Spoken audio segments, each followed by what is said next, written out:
السلام علیکم.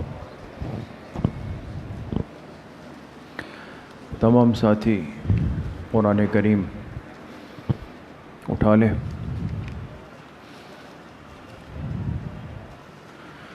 On line کے جو احباب ہیں وہ بھی قرآن کریم سورۃ الفیل کھول لیں.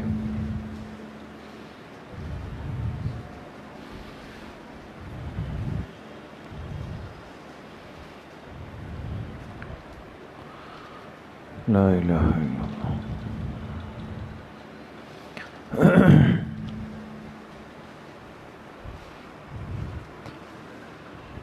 بسم اللہ الرحمن الرحیم. سورۃ الفیل شروع ہوئی تھی اور عرض کیا تھا کہ سورۃ الفاتحہ کی طرح سورۃ الفیل میں بھی بنیادی طور پر کتنی باتیں ہوں گی؟ 4 باتیں ہوں گی. بنیادی باتیں 4 ہوں گی. سب سے پہلی بات اس سورت کا ترجمہ ہے. دوسرا اس سورت کی وجہ تسمیہ. وجہ تسمیہ کس کو کہتے ہیں؟ کہ بھئی اس سورت کا یہ نام کیوں رکھا گیا؟ سورہ فاتحہ کو فاتحہ کیوں کہتے ہیں؟ اور سورۃ الفیل کو سورۃ الفیل کیوں کہتے ہیں؟ ڈیکس سے تو یہ ہے وجہ تسمیہ. تیسری بات عرض کی تھی کہ ہر سورت کا ایک موضوع ہوتا ہے جس سے اندازہ ہوتا ہے کہ بنیادی طور پر اللہ پاک اس سورت میں کیا فرمانا چاہتے ہیں. اور چوتھی بات یہ کہ ہر سورت کا ایک خلاصہ ہوتا ہے جس سے پوری سورت کا آپ احاطہ کر لیتے ہیں اور اس کو سمجھنا آسان ہو جاتا ہے.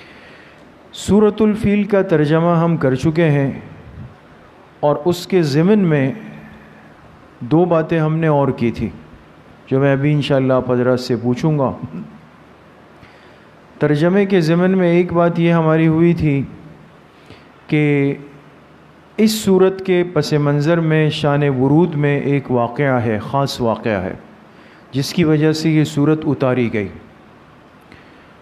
دوسری بات ہم نے اس سورت کے ضمن میں پڑھی تھی کہ الم تر کیف فعل ربک باصحاب الفیل. آپ اس آیت کا ترجمہ کر چکے ہیں الم ترا، کیا آپ نے نہیں دیکھا، ہے نا؟ تو اس طرح کے لفظ پر تھوڑی سی بات کی تھی کہ رؤیت 2 طرح کی ہوتی ہے. وہ 2 قسمیں کون سی ہیں، یہاں کیا کیا مراد ہے. تو آپ میں سے کون ساتھی سورہ فیل کا ترجمہ کر سکتے ہیں؟ وہ پہلے ترجمہ آپ کر سکتے ہیں، کر لیں، شاباش. جی ماشاء.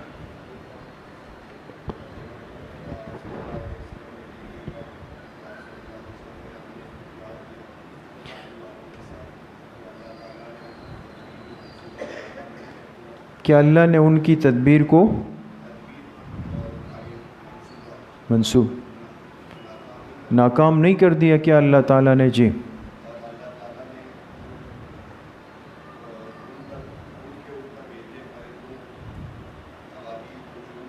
ابابیل نہیں، پرندوں کی جماعتوں کی جماعتیں، غول کے غول، جھنڈ کے جھنڈ، یہ سب ترجمے ہو سکتے ہیں. جی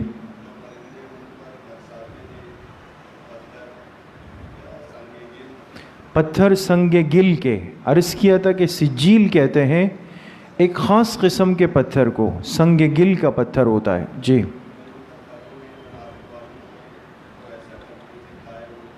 ماشاءاللہ. اور ایک ساتھی ترجمہ سنیں. جی شاباش غلام حسین.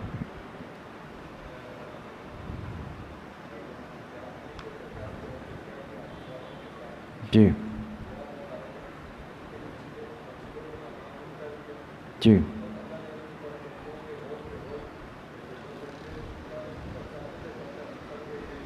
جی جی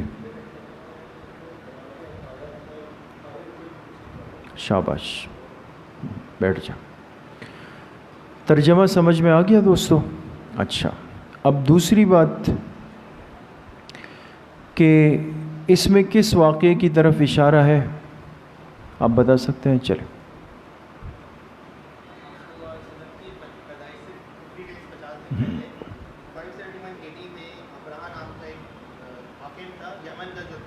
جی جی. صنعاء صنعاء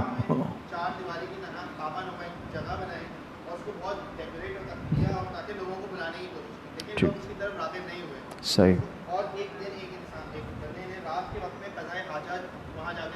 ٹھیک ہے.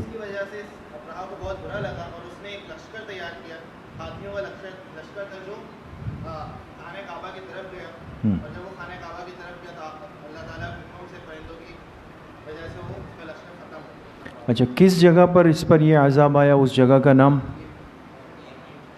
جی، وادی محصر. یہ چیزیں یاد رکھیں. ہم وادی محصر میں یہ لشکر پہنچا تھا کہ اللہ کی طرف سے آسمان سے یہ پرندے آئے اور انہوں نے پتھر پھینکے اور ان کو کھایا ہوا بھوسا بنا دیا. اچھا، ابرہہ اسی جگہ مرا؟ نہیں مرا. وہ کہاں پہ ہلاک ہوا؟ واپس جاتے ہوئے. اور واپسی میں اس کو کون سی بیماری لگ گئی؟ اس کے پورے جسم پر پھوڑے اور دانے نکل آئے، اللہ پاک کی پکڑ میں آ گیا. ٹھیک ہو گئی بات؟ اچھا، ایک بات ہم نے یہ کی تھی کہ ایک اشکال، ایک سوال اٹھتا ہے کہ آپ پہلی آیت کا ترجمہ کرتے ہیں الم تر کیف فعل ربک باصحاب الفیل. اے میرے حبیب، کیا آپ نے نہیں دیکھا کہ آپ کے رب نے ہاتھی والوں کے ساتھ کیا کیا؟ حضور علیہ الصلاۃ والسلام کو خطاب کیا جا رہا ہے، کیا آپ نے نہیں دیکھا؟ یہ انداز خطاب تو وہاں ہوتا ہے جہاں کوئی شخص اس واقعے کے وقت موجود ہو، ہے نا. لیکن آپ نے سن لیا، جیسے انہوں نے بتایا کہ یہ واقعہ تو آپ علیہ الصلاۃ والسلام کی پیدائش سے 50 دن پہلے ہوا ہے. حضور علیہ السلام کی تو ابھی دنیا میں آمد ہی نہیں ہوئی، تو پھر علم ترا کیسے فرمایا گیا؟ رؤیت دیکھنے کے لیے تو موجود ہونا ضروری ہے. آپ علیہ السلام تو نہیں تھے اس وقت دنیا میں. اس کا کیا جواب دیا؟ جی، رؤیت کتنی قسم کی ہوتی ہے؟ 2 قسم کی ہوتی ہے. ایک رؤیت بصری ہوتی ہے، یعنی آنکھ کا دیکھنا، اور دوسری ہوتی ہے رؤیت علمی. آپ نے کوئی چیز آنکھ سے نہیں دیکھی، لیکن وہ واقعہ اتنا مشہور ہے، اتنا مستند اور معتبر ہے کہ آپ کے علم میں آ گیا، اور ایسا ہے جیسے خود آپ نے گویا اس کو دیکھ لیا ہو. تو علم ترا کے اندر جو رؤیت ہے، یہ رؤیت کون سی ہے؟ رؤیت علمی ہے. یہ بات سمجھ گئے دوستو؟ یہاں تک صحیح ہے؟ اب آگے چلیں. دوسری بات، سورۃ الفیل کی وجہ تسمیہ. اس سورت کو سورۃ الفیل کیوں کہتے ہیں؟ ہے نا، جیسے آپ نے سورۃ الفاتحہ میں پڑھا تھا کہ فاتحہ افتتاح سے ہے. افتتاح کہتے ہیں جس سے آغاز ہو، اور چونکہ اس سورت سے قرآن کا آغاز ہو رہا ہے، اس لیے سورۃ الفاتحہ ہے. سورۃ الفیل کی وجہ تسمیہ تو بالکل واضح ہے، اس میں تو کوئی تفصیل نہیں ہے. جی ظفر بھائی. جی ہاں، ماشاء اللہ. چونکہ اس صورت میں ہاتھی والوں کا ایک واقعہ ہے، ابرہہ کے لشکر کا، اور یہ ہاتھیوں کا لشکر لے کر آیا تھا، اس نسبت سے اس صورت کا نام کیا پڑ گیا؟ سورۃ الفیل پڑ گیا. سمجھ میں آ گئی؟ یہ ہاتھیوں کا لشکر لے کر آیا تھا. اس سے پہلے مفسرین نے لکھا سرزمین حجاز میں لوگوں نے ہاتھی نہیں دیکھا تھا. یہ تو یمن سے آ رہا تھا نا، صنعاء سے آ رہا تھا. جو حجاز کے علاقے تھے نا، مکہ مکرمہ اور یہ اطراف کے علاقے، اس میں اس ہاتھی کا تصور نہیں تھا. جیسے ہمارے ہاں کوئی ایسا جانور یا پرندہ آ جائے جو مغربی دنیا میں ہوتا ہو، کہیں ہوتا ہو، تو اس کی بڑی شہرت ہو جاتی ہے. تو کسی نے ہاتھی دیکھا نہیں تھا. جب یہ ہاتھیوں کا لشکر لے کے آیا تو یہ بڑی عجیب و غریب بات تھی لوگوں کے لیے بھی. تو اس مناسبت سے اس سورت کا نام کیا پڑا؟ سورۃ الفیل پڑ گیا. سمجھ گئے؟ یہ بات سمجھ گئے؟ یہ وجہ تسمیہ ہو گئی. تیسری بات یہ کہ اس سورت کا موضوع کیا ہے، بہت اہم بات ہے. سورۃ الفیل کا موضوع کیا ہے؟ لکھیں اس کو. سورۃ الفیل کا موضوع ہے بے ادبی کا وبال، بے ادبی کا وبال۔ اب ابرہہ جو تھا یمن کا حاکم تھا، اس کو غصہ آیا کہ لوگ خانہ کعبہ کیوں جاتے ہیں اتنی بڑی تعداد میں، اور غصے میں آ کر اس نے ایک جگہ بنائی جہاں ایک آدمی نے جا کے قضاء حاجت کی۔ اس کا غصہ اور بڑھا، اور اس غصے کی وجہ سے یہ ہاتھیوں کا لشکر لے کر کس جگہ کو گرانے آیا؟ خانہ کعبہ کو۔ تو یہ بے ادبی تھی یا نہیں تھی؟ بے ادبی تھی، اور اللہ کے گھر کی بے ادبی تھی۔ اس صورت میں اللہ پاک نے جو ایک واضح طور پہ قیامت تک اشارہ دیا کہ بے ادبی کا وبال جو ہوتا ہے وہ زمین سے نہیں آتا، وہ آسمان سے آتا ہے۔ یہ بہت عبرت کی بات ہے دوستو، بے ادبی کا وبال، یہ ہے اس سورۃ الفیل کا موضوع۔ اور چونکہ یہ امت اس اعتبار سے بہت قیمتی ہے کہ اس کو خاص آداب دیے گئے۔ حدیث پاک میں جناب نبی کریم صلی اللہ علیہ وسلم نے فرمایا، ادبنی ربی فاحسن تأدیبی، ادبنی ربی، حضور فرما رہے مجھے میرے رب نے ادب سکھائے۔ اور کس نے سکھائے؟ میرے رب نے، یعنی اللہ پاک نے مجھے ادب سکھائے۔ فاحسن تأدیبی، تو میرے آداب بہت خوبصورت ہو گئے۔ معلوم ہوا کہ ادب بہت بڑا وصف ہے جو اللہ نے اپنے پیغمبر کو دیا ہے اور خود سکھایا ہے نا؟ پھر اسی ترتیب پر آپ علیہ السلام نے صحابہ کی آگے تربیت فرمائی ہے ادب۔ آج یہ بھی ہمارے علماء نے لکھا ہے کہ قرب قیامت کے جتنے فتنے ہیں ان میں ایک بہت بڑا فتنہ بے ادبی کا ہوگا۔ بے ادبی کا ہوگا کہ چھوٹے بڑوں کے سامنے، اولاد ماں باپ کے سامنے کھڑی ہو جائے گی۔ اور انشاءاللہ آپ حضرات جب آگے بڑھیں گے سبق میں، حدیث کا جو سبق ہے حضرت مفتی صاحب کا، اس میں آپ حضرات ایک حدیث پڑھیں گے انشاءاللہ جس کو کہتے ہیں حدیث جبرائیل۔ اس حدیث کا نام کیا ہے؟ حدیث جبرائیل۔ یہ حدیث کے ذخیرے میں بہت دلچسپ اور عجیب و غریب حدیث ہے، جس میں حضرت جبرائیل علیہ السلام حضور علیہ السلام سے ملنے کے لیے انسانی شکل میں آئے تھے، انسانی شکل میں آئے، اور آ کر آپ کے قریب بیٹھ کر کچھ سوالات کیے، آپ نے جوابات دیے۔ اور آپ حدیث کی کتاب مشکات المصابیح جو ہے، اس کی بالکل ابتدائی حدیث ہے، تفصیلی لمبی روایت ہے، لیکن وہ حدیث ایسی عجیب و غریب حدیث ہے کہ اگر انسان اس کو سمجھ لے عمل کی نیت سے، ہماری ایمانی زندگی مکمل ہو جاتی۔ بہت عجیب روایت ہے۔ اس حدیث کا نام ہی پڑا حدیث جبرائیل، اس لیے کہ اس میں حضرت جبرائیل علیہ السلام آئے لیکن انسانی شکل میں آئے تھے۔ صحابہ کو پتہ ہی نہیں چلا کہ یہ کون ہے، لگا ایک عام طالب علم آیا ہے۔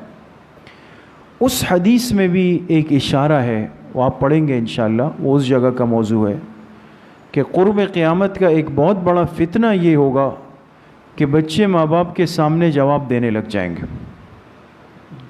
اولاد ماں باپ کو جواب دے گی۔ تو فرمایا یہ دلیل ہوگی کہ اب قیامت قریب آ چکی۔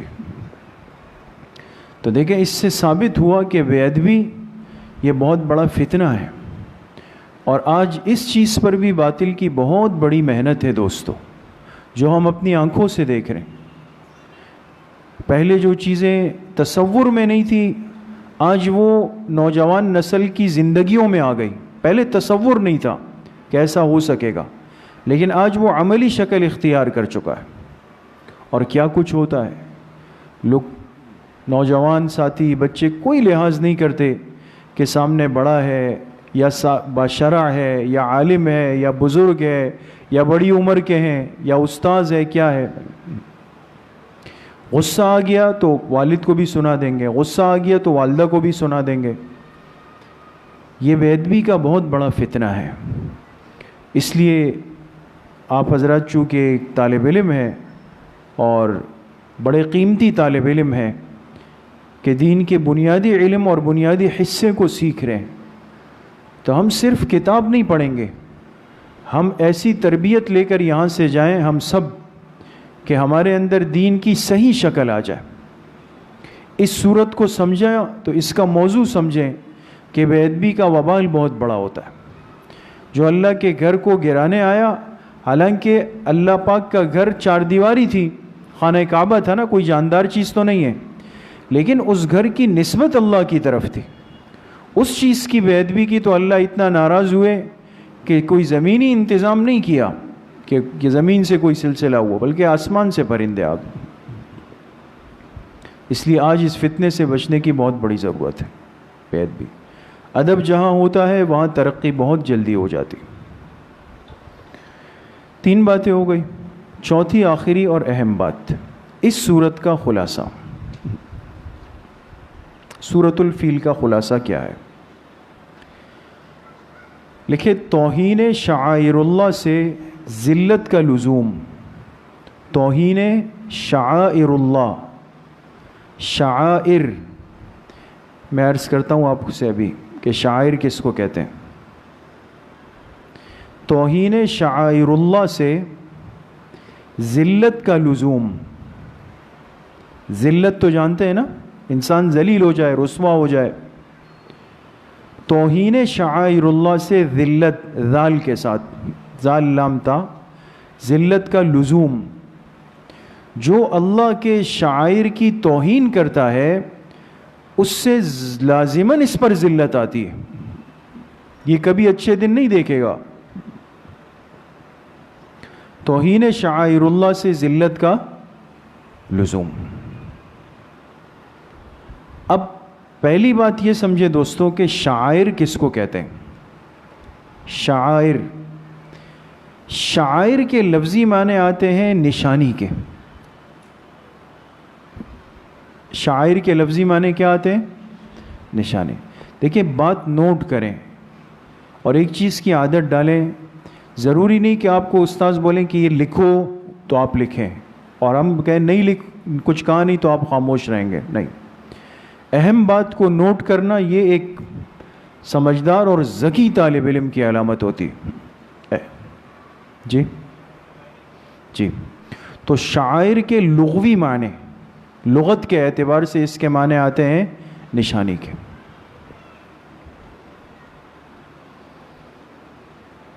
اور اصطلاح میں شاعر کہتے ہیں ہر اس محترم چیز کو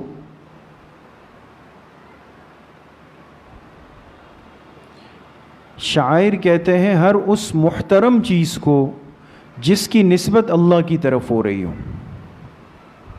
سمجھ میں آئی؟ میں نے شاعر کا لغوی معنی عرض کیا کیا؟ نشانی.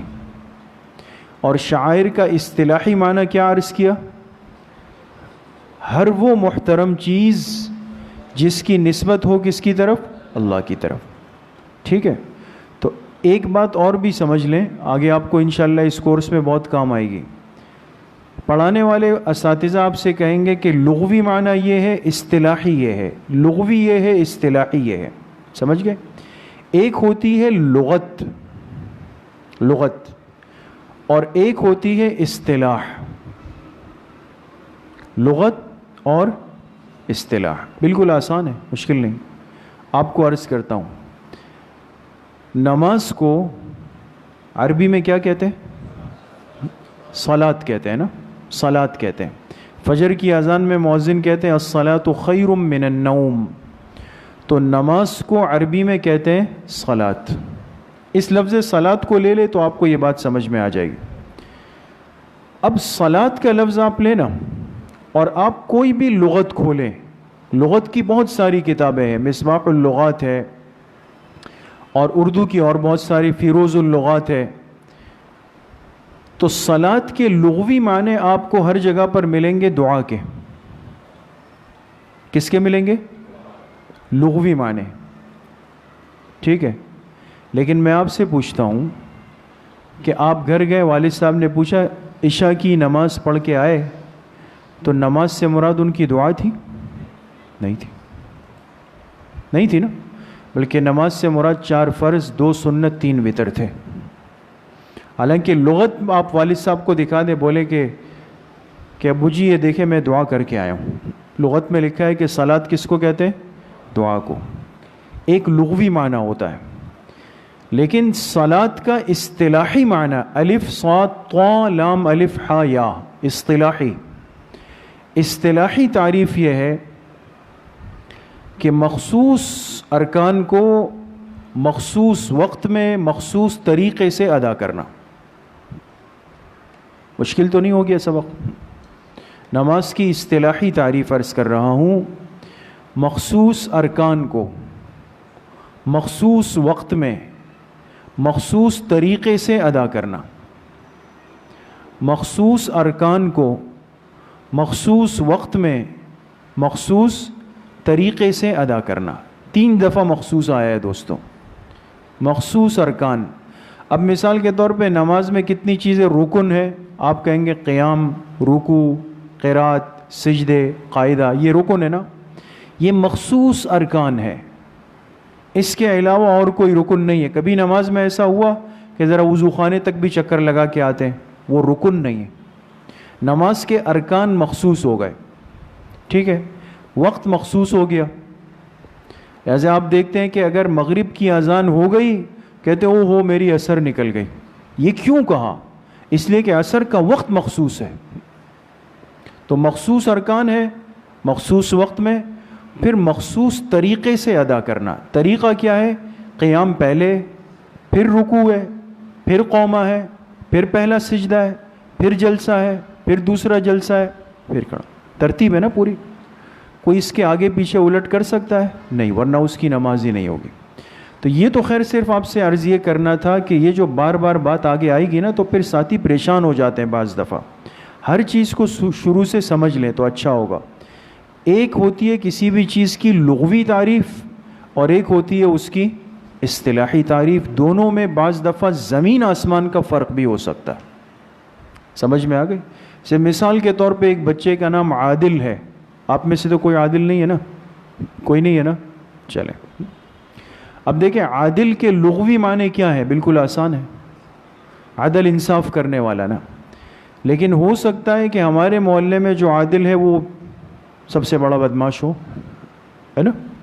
تو دیکھیں نام عادل ہے لیکن حقیقت میں وہ ظالم ہے۔ تو آپ یہ نہیں کہیں گے کہ بھئی جی اس کا نام عادل ہو ہی نہیں سکتا۔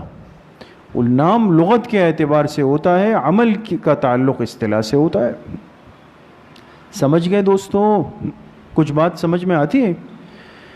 تو اب دیکھیں توہین شعائر اللہ سے ذلت کا لزوم، یہ ہے اس صورت کا خلاصہ۔ شعائر کے لغوی معنی کیا ہے؟ نشانی، اور اصطلاحی تعریف کیا ہوئی؟ ہر وہ قابل احترام چیز جس کی نسبت کس کی طرف ہو؟ اللہ کی طرف۔ یہاں تک پہنچ گئے؟ اب بات آسان ہے۔ اب یہ کہ شعائر اللہ کتنی چیزیں ہیں، کتنی چیزوں کو شعائر اللہ کہا جائے گا، اس میں تفصیل ہے، میں بالکل خلاصۃ عرض کرتا ہوں۔ مفسرین نے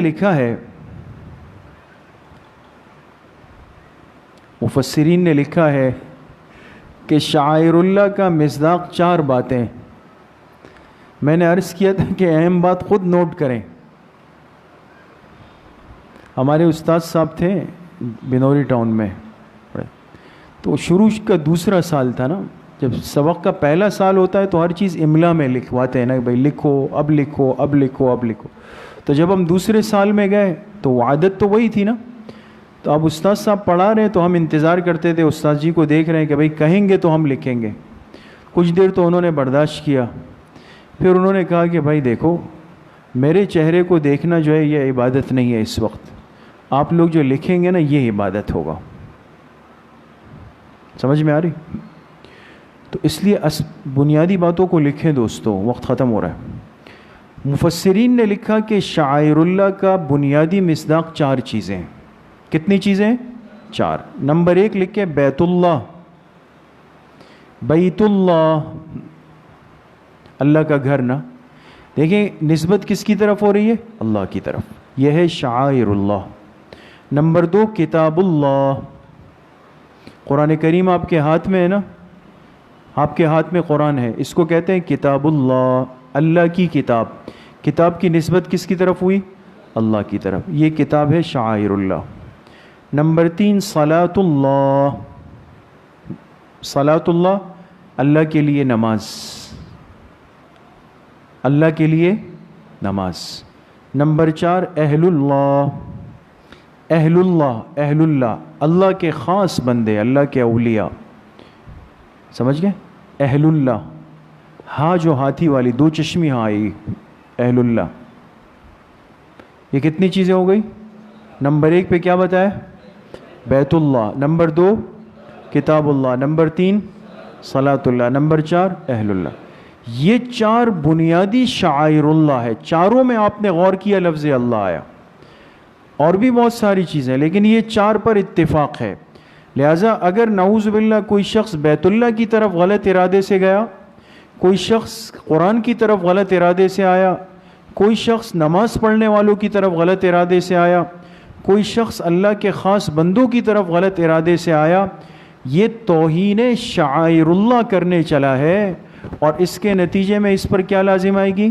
ذلت لازم آئے گی، جیسے کس پہ لازم آئی؟ ابرہہ پہ لازم آئی۔ سمجھ گئے؟ السلام علیکم ورحمۃ اللہ۔